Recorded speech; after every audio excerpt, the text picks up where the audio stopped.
So, yeah. Now, today, as you can probably see by the title, so no need to talk around it, I'll be learning a little bit about ICOs. Now, the funny thing is with ICOs is, I've spent the last 9 years now in the startup land, and I've always, for most topics, had quite a strong opinion on either A or B. Now, with the ICOs, this is quite a peculiar thing, because people I consider as really smart and clever are telling me this is complete bullshit.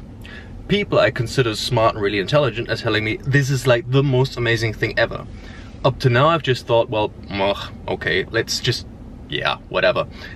Now, things have changed because suddenly I've taken a personal interest in this, because a company I've invested in, just a bit, has suddenly started to take quite a keen interest in ICOs themselves. Actually, they've taken a leading interest in this. Now, I'm somewhat curious to actually learn a little more about this, and I thought I'll just take you along. How about that? So if you say "meh," you just switch off and go away and never come back.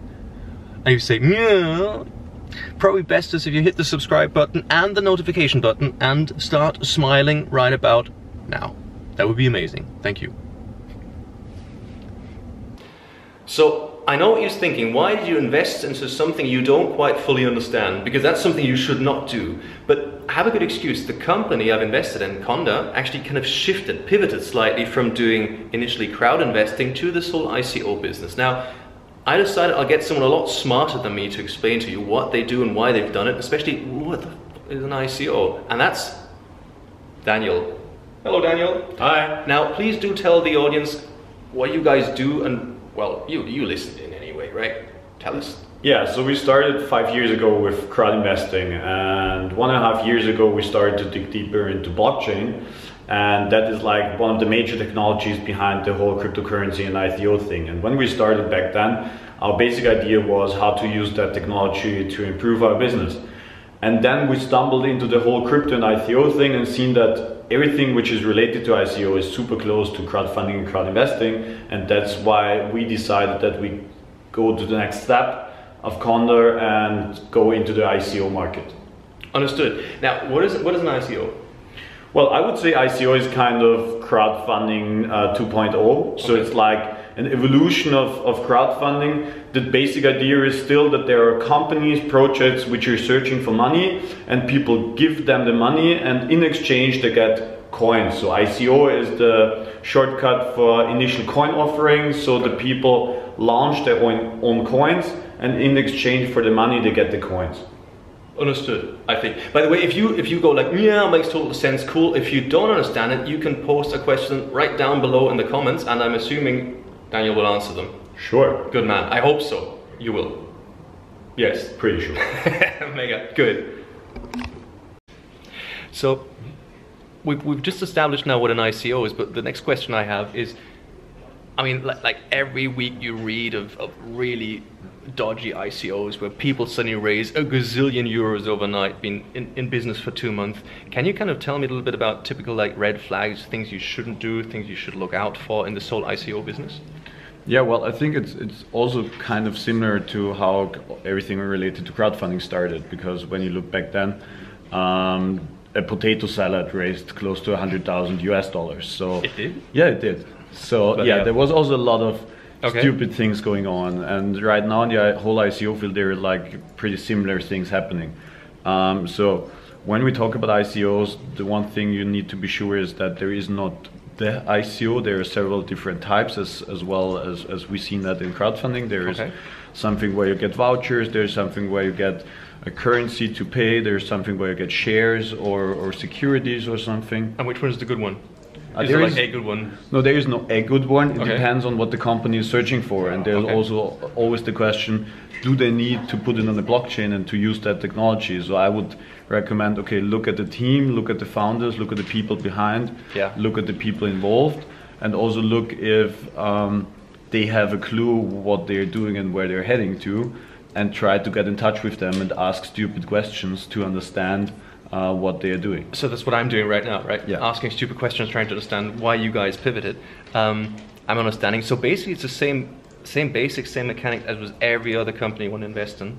Understand if the people know business, know what they're doing. So if it's basically a group of for 20-year-olds in the business for 2 months, raising 100 million, run away?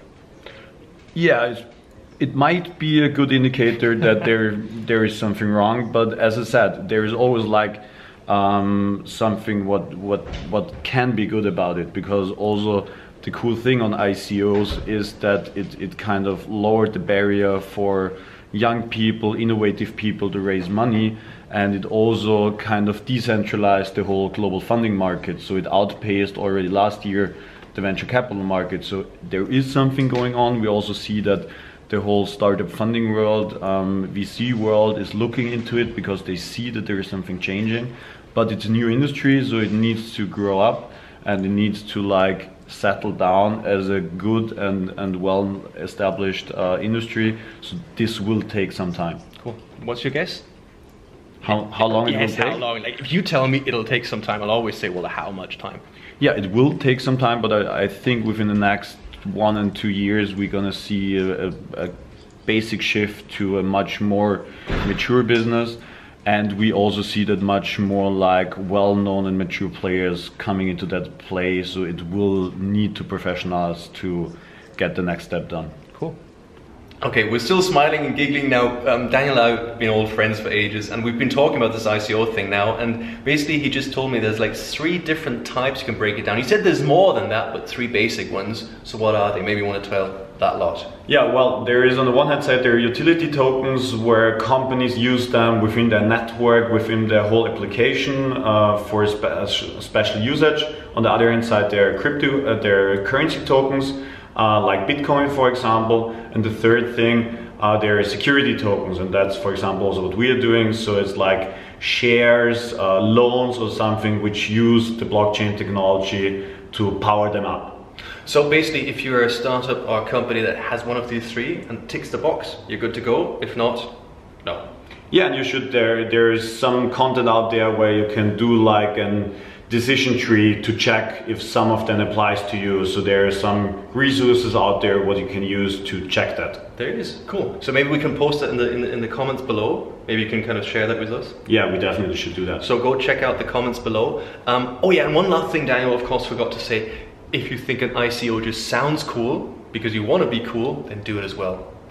No, please not, because too many people are doing that. So consider there is a lot of effort doing that. So be wise and talk to others before you start. Exactly, and that's exactly the key message. So if you're interested in the whole ICO thing, just don't go for it because it sounds amazing. Read into it, try and find out more, talk to others. You heard some really basics. We understand, and I also understood today, it's not the most simplistic thing ever. But as always, if you want to do it, you'll find a way to make it work. So have a look in the comments below, like, share, post, whatever you do, smile. And hey, thanks a million for that. And talk to you soon. Probably talk to you in a minute. Bye-bye. So you can see I'm still smiling. Daniel and I have been talking forwards and backwards about this whole ICOs thing. So. Das ist dann so geil, weil immer so die schwachsinnigsten Wörter sind. Das ist nicht das Komplizierte, das ist ICO. Oh. Genau. So.